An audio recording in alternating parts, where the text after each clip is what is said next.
Hello and welcome to Legacy of Trafalgar, Part 1. And what's interesting is I'm going to be slightly different today, is I'm going to be doing a Part 1 and a Part 2, which are going to be recorded ones.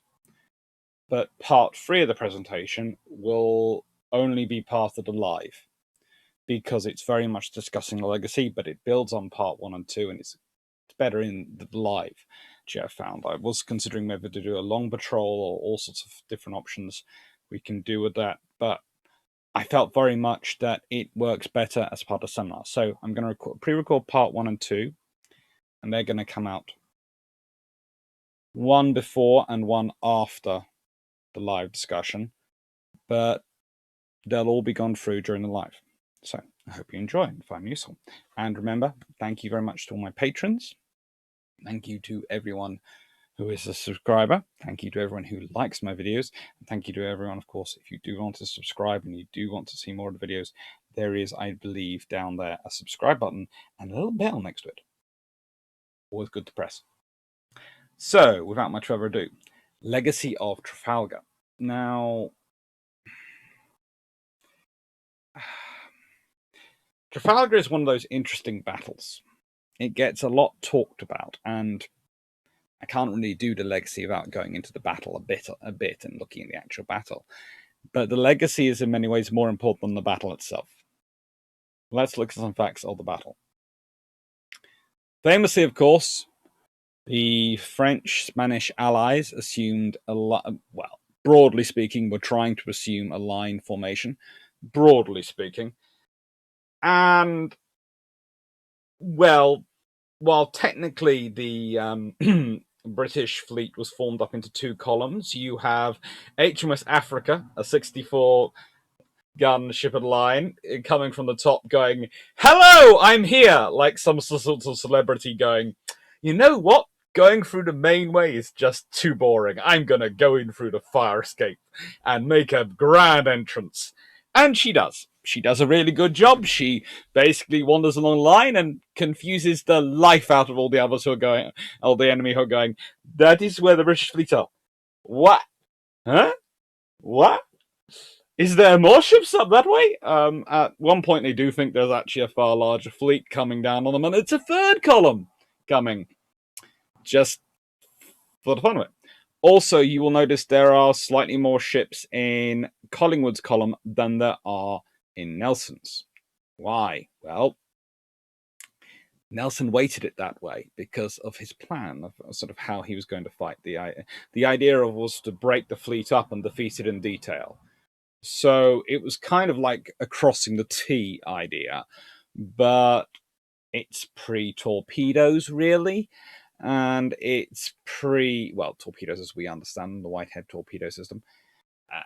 And it's pre a lot of the issues that would come up, which mean you cross the T rather than break the line.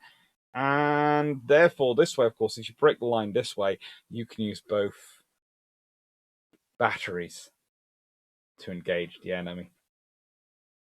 It's nice. It's a very friendly way of saying hello.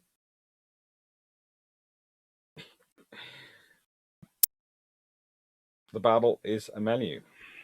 But let's look at what the battle is a context in. So the context is the Wars of the Coalition. Now, the Wars of the Coalition are fairly cool. You have the War of the First Coalition, which has France, later the French Republic, on one side, with their allies, the Latvian Republic, the Polish Legion, and some of the sister republics in Spain from 1796. The coalition on the other side are the Army of the Conde, which is basically the army of the kings of France who don't want to be part of the Republic. The Dutch Republic, who are part of the war till 1795. Great Britain, then the Holy Roman Empire, which after 1797 becomes really sort of the Habsburg monarchy, Prussia, and various other things. Naples, again until 1796, Portugal, Sardinia, and Spain, of course, until 1795, and several various other interesting Italian city-states. Basically, it's of sufficient complexity that it does make the First World War's alliance network look, frankly, clairvoyantly clear. The War of the Second Coalition still had France and Spain and the Polish legions on one side, along with the Latvian Republic, the Helvetic Republic, the Cisalpine Republic, the Roman Republic, and the Parthenopean Republic, plus Denmark and Norway. Always nice to have them along for the fun. And then you have Austria, Great Britain becoming United Kingdom apparently in 1801, but still pretty much Great Britain. Russia, Portugal, Naples, Grand Duchy of Tuscany, the Order of St. John, otherwise known as Malta, and Ottoman Empire and the French Royalists. And there's all sorts of fun going on with the United States as well. So it's cool. It's fun times. And then we have the War of the Third Coalition, where Trafalgar takes place, which is the France, Latvian Republic, Bavaria, Etruria, Italy, Spain, and Württemberg on one side. The Holy Roman Empire, again, still there, Naples, Russia, Sicily, Sweden, and United Kingdom on the other.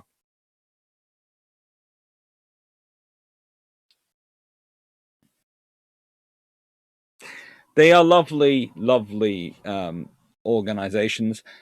In terms of other things, unsurprisingly, every single war is considered a French victory.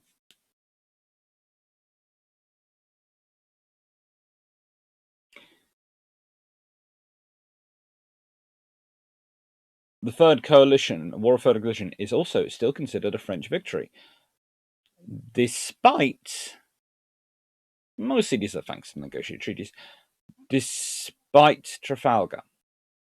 And why is this? Are these wars French victories?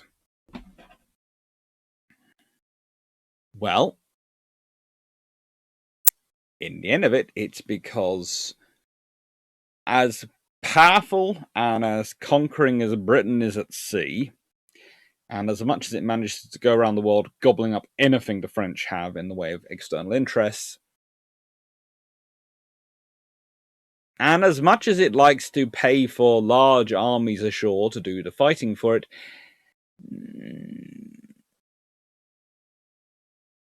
broadly speaking, Napoleon wins.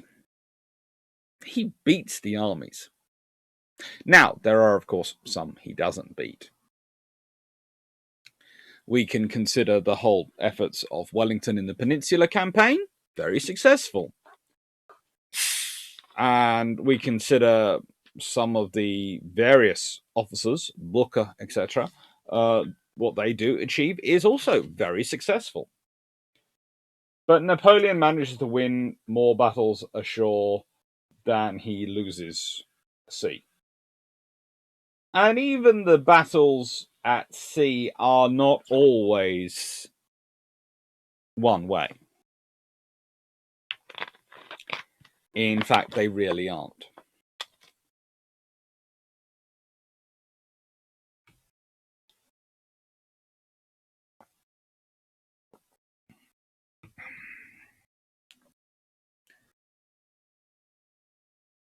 Trafalgar as a battle is a very important battle in terms of what it secures in terms of preventing something. But it's kind of like the Armada. When in 1588 Britain defeats the Armada, Britain plus the weather and some good old-fashioned luck beats the Armada, it stops the invasion. The Battle of Trafalgar stops the potential invasion. But the point is, Britain has other fleets of warships waiting for it. So even if The Spanish and the French, especially of course the French, managed to beat Nelson's fleet at Trafalgar. They would have been damaged quite heavily, and they would have then run into the Channel Fleet off Brest or many other formations the Royal Navy could have called upon. And that was the point. The French absolutely had to have a chance of overwhelming those numbers, get the fleet from Toulon, get the fleet from Spain, get the fleet from Brest, and put them together. Any one of those things doesn't happen, they have no chance at this point. The preponderance of sea power that Britain can mount is that conclusive. But as much as Britain can use that sea power to shape the world and secure itself, it can't use that sea power alone to raise Napoleon's successes on land. And the reason for that is you have sea power to keep your trade and your economy going and to keep your allies' economies going. This is important. But it only works as long as the people actually doing the fighting can actually exercise something in the region of common sense. Austerlitz is a good example. They see a small force of Frenchmen retreating. They charge over straight into a huge battery of artillery, all sorts of things, and the bridges get blown up behind them, so they get trapped.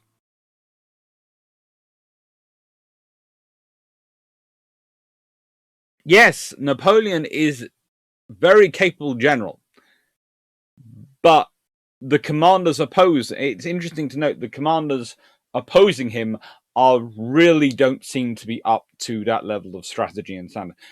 Let's be honest. Blucher, Wellington, you cannot see them allowing their forces to be that disorganized that they would not think, hang on, the French are retreating, allow me to get into there. If you consider some of the battles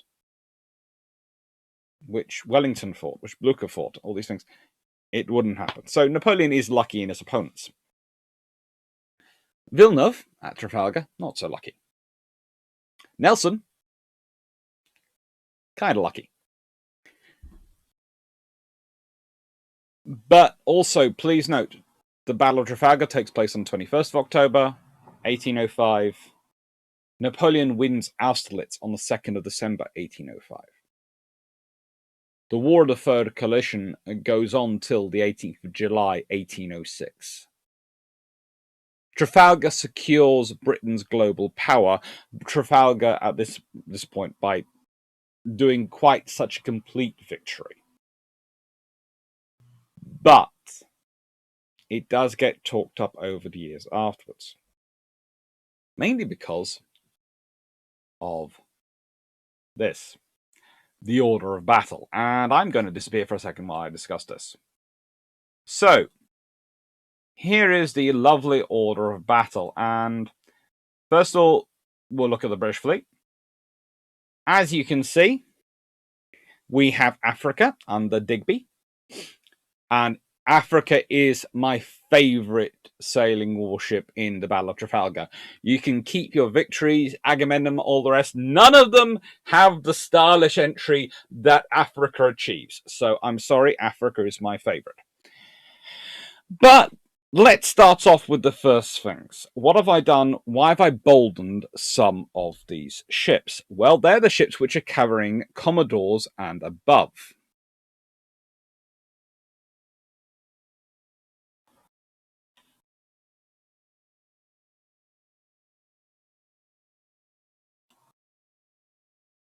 Now,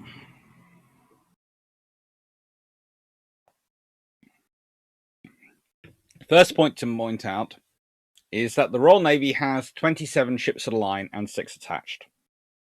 It has 1 Rear Admiral and 2 Vice Admirals in charge of that fleet. A Vice Admiral, Lord Nelson, and a Vice Admiral, Cuthbert Collingwood. Plus, there's a Rear Admiral, who I've mentioned before, the Right Honourable Earl of North Esk. a really nice rear admiral and quite a good guy. Here is a list of senior officers that are on the Allied fleet.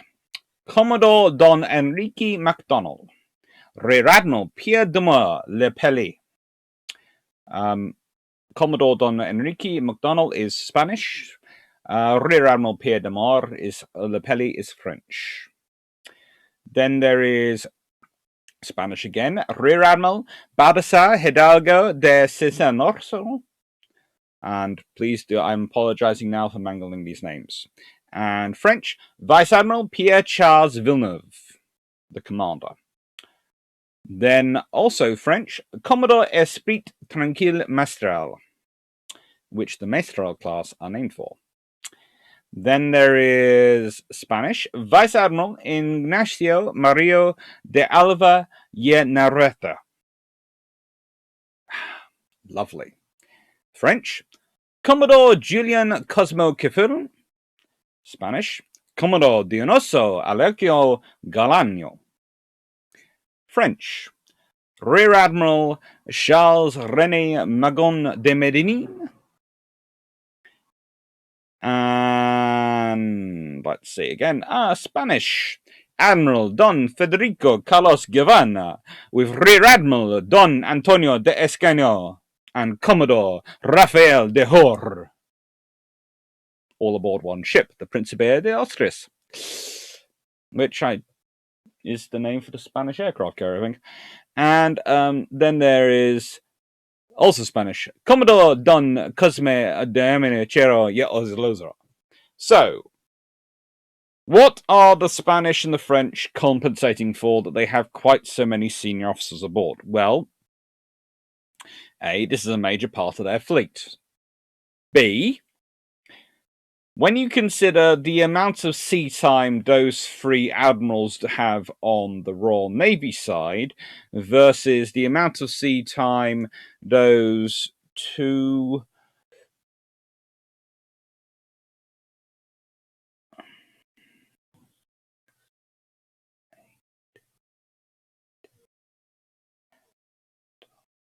13 Commodores, Rear Admirals, Vice Admirals, and an Admiral have, two Admirals have, it's probably about the same amount of time at sea.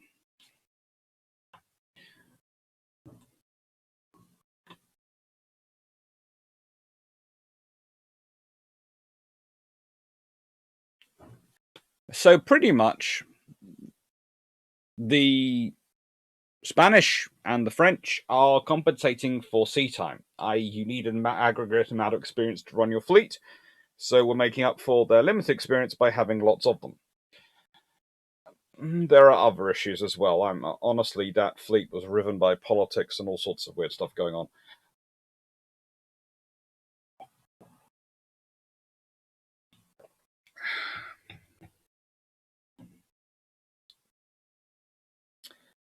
"33 ships with 7 attached versus 27 with 6 attached.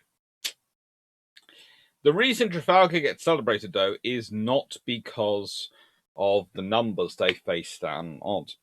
Let's see. It's what happens to the ships. The Neptuno was captured on the 21st of October.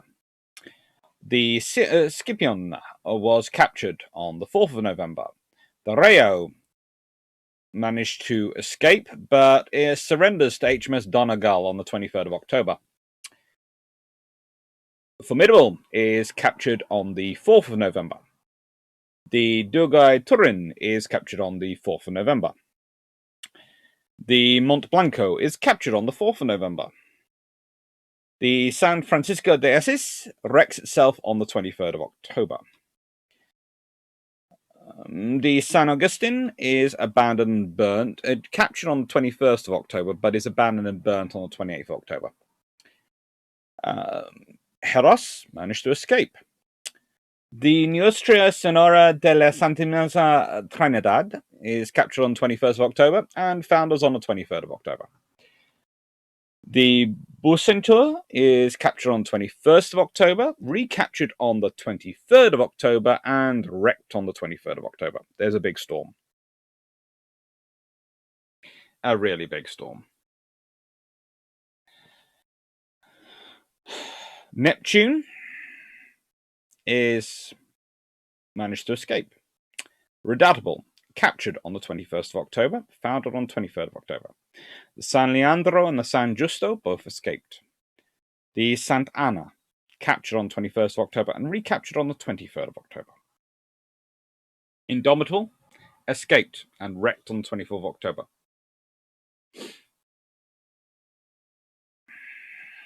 The Fugu, captured on the 21st of October, wrecked on the 22nd of October.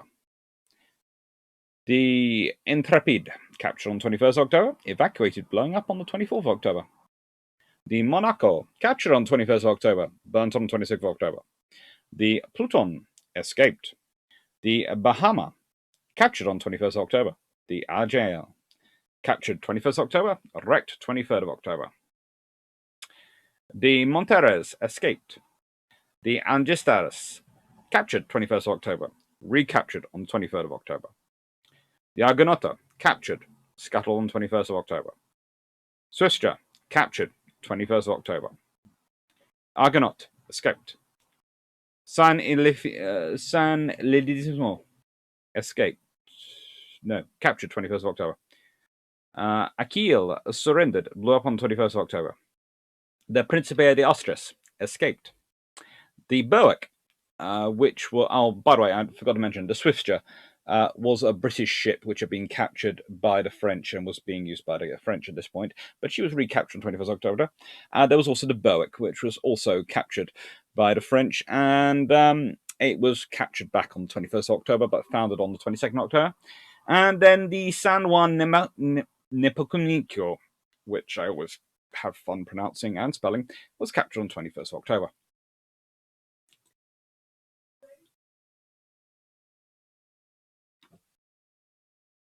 This is the point. It's a very complete victory. It becomes, therefore, an almost idealized battle because of what happens to the French and the Spanish fleet.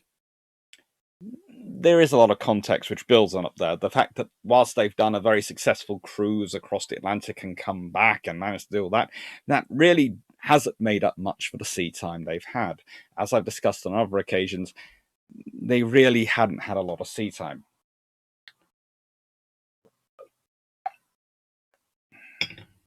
In fact, honestly, the fleet has a lot of trouble. This is not to say that the British win this battle brilliantly without any casualties. Some of their ships suffer horrendous casualties. And the storm which comes up afterwards, big storms at sea are difficult enough to manage when your ship's in good repair.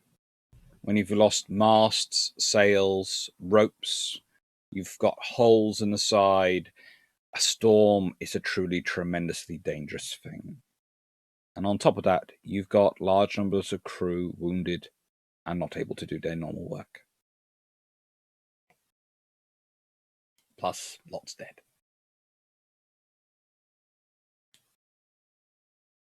So, let's consider the two admirals who are commanding this. We've got Vice Admiral Horatio Nelson and Admiral Pierre-Charles Jean Baptiste Sylvester de Villeneuve. They both are trying to do their best. They are commanding mixture fleets. Nelson's contained people from all around the world, sailors from all sorts of walks of life, and all sorts of nations, and all sorts of ethnicities. Villeneuve's is not much different. Trained sailors are hard to come by. There is a form of discrimination at sea, but it's not the discrimination based on how you look, or possibly even on who you love, if that can be kept discreet enough. It's on whether or not you are a landsman or a sailor. And if you're a sailor, whether you're every other sailor or you're able to be a topman, i.e. you're able to go up into top sails, the highest point, the best sailors.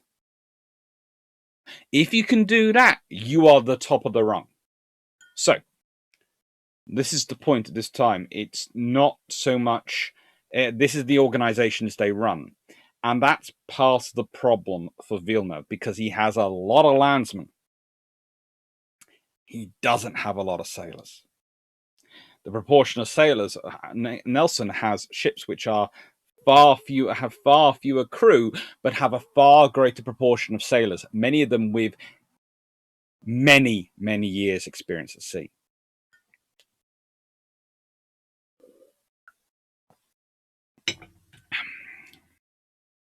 Other advantages Nelson has? Well, he's barely put foot on land. And he's Nelson. If you have won enough battles, and you have a reputation for winning enough battles, then people are going to less likely question your orders and start countermanding your orders, or doing completely wrong things, or not doing what you're supposed to, what you want them to be doing. That is a secret. Success breeds success because people do what you tell them to do. And as I've said before, one of the biggest issues in war is hesitation.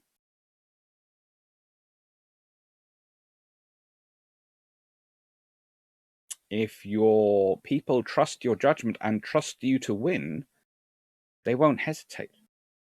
They won't demur. They might if they think it's completely insane what you're asking them, but they're less likely to. Because you've done random things before and they've been successful. Now, one of the interesting conversations I was having recently was whether or not Nelson was a maverick versus Villeneuve, who was a very much stayed in the wool. And actually, I think that's wrong, because Nelson is really no more maverick than many other admirals at this time in the Royal Navy. They are used to trying to think about sea battles and think outside the box. Plus, they have the sailors and they have the ships which can do that kind of action. Another reason you have so many senior officers in the Spanish and the French fleet is because you have to maintain a far tighter control of the crews, because they are far less experienced. And the officers are far less experienced at sea. You've had all sorts of revolutionary issues. You've had people losing their heads and all sorts of fun things. This has caused a huge amount of problem to swell up in terms of organizing their ranks and having continuity of command. Whereas you've got Nelson, and he fought in the American War of Independence. He's fought in numerous battles before this point. He's been part of the War of the First Coalition, the War of Second Coalition, the War of Third Coalition. He's commanded in battles during the Second Coalition, as well as in the Third Coalition and the First Coalition. He has experience, and lots of it. So do his officers, so does Collingwood, so does every single level of command in Nelson's fleet knows what they're doing. They've had years of experience. This you cannot replicate, because it's not just the officers, it's also the NCOs, and you do have an NCO program. Not as we'd recognize it today, but you do have it going on, and this makes a difference. So, why haven't I done more tweets or more videos about the battle? Well, that's because someone called Kate Jamieson, who, if you don't know of, is an amazing young historian, is frankly Miss Trafalgar. What she doesn't know about the Battle of Trafalgar isn't probably worth knowing, and she does excellent tweets and an excellent thread every year, so I usually just retweet her and tell her and to go watch her. These are two of her tweets which are really, really good, and I wanted to put them out because I really like them. This is one of my favorite tweets, and one of my favorite quotes from the entire battle is this: "The surrender of Villeneuve, taken from a ship's log of Conqueror, is always going to make you smile." Villeneuve: "To whom do I have the honour of surrendering? Captain Ashley: To Captain Pellew of the Conqueror."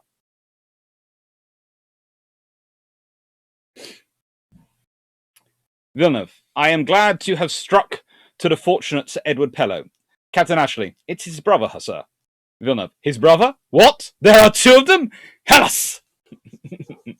Yes, that's the other thing. The Royal Navy was very much a familial organization. There were lots of relatives in there. There were multiple Collingwoods. There were multiple Pellews. And they are multiply dangerous. But it wasn't just, and sometimes when we're talking about Trafalgar, we can get too fixated on the bravery and the heroism of the British or talking about the French, and we forget the Spanish. And this is my other favorite one because it talks about Don Cosme Chiquera, who is wounded. He was returning to the quarterdeck when a cannonball hit his right leg with such violence as to almost take it off, tearing it across the thigh. He fell to the ground, but the next moment made an effort to raise himself, supporting himself on one arm. His face was as white as death, but he said, in a voice that was scarcely weaker than his ordinary tone, "It is nothing. Go on firing." Esto no es nada. Siga el fuego. He did all he could to conceal the terrible sufferings and his mangled frame. Nothing would induce him to leave the quarterdeck.